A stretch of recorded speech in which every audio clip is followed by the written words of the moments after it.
welcome to the third edition of the Mid-America Trenchers podcast. I, of course, am Justin. Tonight we're going to be tackling some troubleshooting issues on your calibration, your computer, things like that. It's springtime, so often these little problems will rear their nasty head. I do want to say thank you, everybody, for looking at the electrical video that I shot the other night. That was just kind of a spur of moment thing, but it does appear that you guys liked it very much.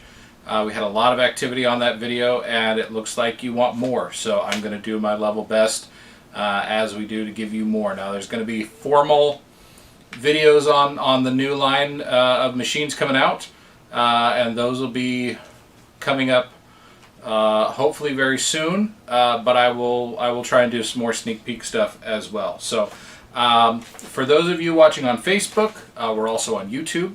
Now, if you subscribe on YouTube, then you'll get instant notification when we put a new video out, things of that nature. If you're watching us on YouTube, we're also on Facebook, so please follow, like, and subscribe anywhere that you can to stay up in the loop. So tonight, we're going to start with joystick calibration. Again, it's springtime, so if machines have been setting, batteries may have gone dead. You may find yourself, if you have a machine with a +1 system and a screen, you may find yourself with a little red box next to your joystick and things not moving and functioning as they should. Now, when diagnosing joystick calibration faults, we're going to want to be on the fault page of your display. If you don't have a display, congratulations, you don't have any joystick calibration errors.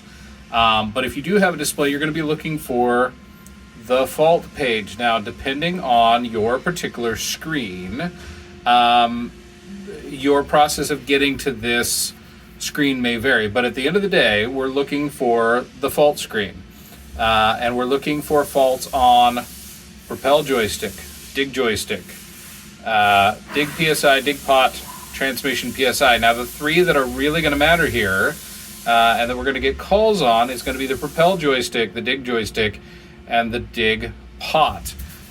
For those of you without any traction control, you can ignore that. That should be few and far in between. And your dig pot is this little guy right down here, your traction control. Depending on your model, serial number, and what code's in your machine, your mileage may vary. You may have never touched that before, but someday you might find a little red box to it. Now, the reason that you get a box next to those is because there's been a disruption in the computer seeing minimum and maximum voltage for those joysticks as they are mechanical. So over time, you'll have issue, or you may have issue, and those things might not work on a full range of voltage anymore. By calibrating them, we can teach the computer essentially where the top of the voltage range is. It works from 0 to 5 volts, but as things wear out, you may not get all of that. So for calibration, this machine obviously doesn't have any issues. There are no faults, but I'm going to use it to demonstrate anyway. Key on, engine is not running. We don't want any controls to happen and anything to happen during this process. So we're going to put our traction all the way forward and put our dig all the way forward.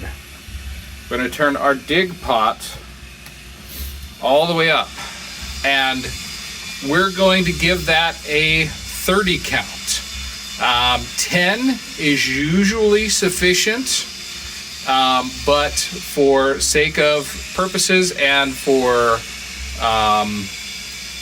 making sure that we get the problem resolved, we're gonna do a 30 count on here. And after your 30 count is complete, which will accelerate here for the magic of television, so to speak, you're gonna go back.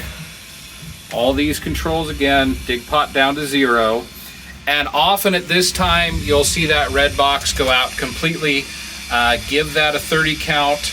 As soon as the red boxes are gone, your calibration is complete.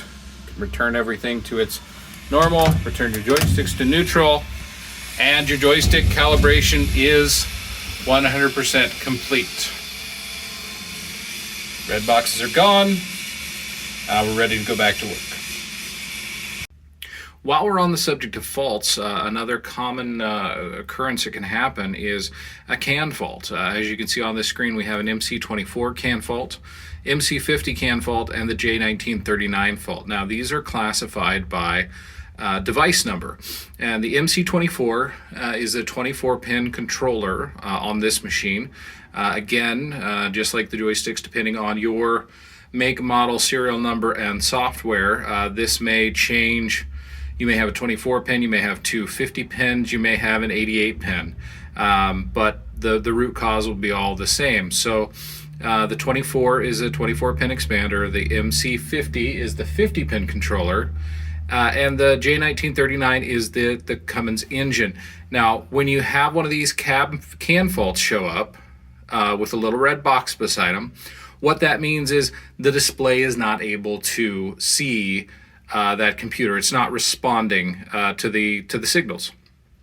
So this can be caused by, especially in the spring and fall, a little moisture. We'll see some freezing temps, and maybe a pin won't be seated correctly. Just open that up. The connection, spray with some electrical contact cleaner, clean that out, and reconnect, and often that fault will go away. But the MC24, the MC50, and the J1939 will tell us what system it is and what's not connected. Now, inversely, if you have all three of those lit up, there's a very good possibility that it's not the any of those three that are causing the problem, but the display itself. Because if you unhook the display, or the display is having a CAN issue, then it can't see any of the above. Now, besides plugging and unplugging, this diagnosis usually does require a laptop being hooked up to it, and in several places, and seeing what's reading and what isn't. So sometimes this can be a bit tricky to diagnose, but a good start is always the junctions of communication for those individual controllers. Now that we've covered joystick calibration and CAN faults, the last thing that we should talk about on your main display screen, if you so have a display screen, if not, obviously this video hasn't applied to you at all, but if you do have a screen, no matter what the vintage, what the programming, the thing that we're going to be talking about right now is the FMI and SPN codes on the bottom of that screen. There are people who have never ever noticed that those are there until they give a problem. Now, the FMI SPN code is our reading of the Cummins ECM and the fault codes. If there's no FMI SPN, there's no issue, and that's the state majority you're going to spend your time in. But if you happen to see an FMI SPN code, it is important to write those down. We only display those during the key on or engine running when you clear them. If they're a non-pervasive code, they will go away, and if we don't have the code, obviously, we can't recall it, we can't figure out what's going on, but they are in level of generally of severity, 1 being the most severe, 4 being all the way down to information only. Those will usually clear, but not always. So hopefully tonight we've shed a little bit of light on the mysteries of your display and the information it can provide, how to diagnose, how to troubleshoot, and how to fix the calibration issues and whatnot when they occur. I am, of course, as I said at the beginning of the video, I'm Justin, and I thank you very much for spending some time with me today, and I hope to see you again real soon. Bye-bye.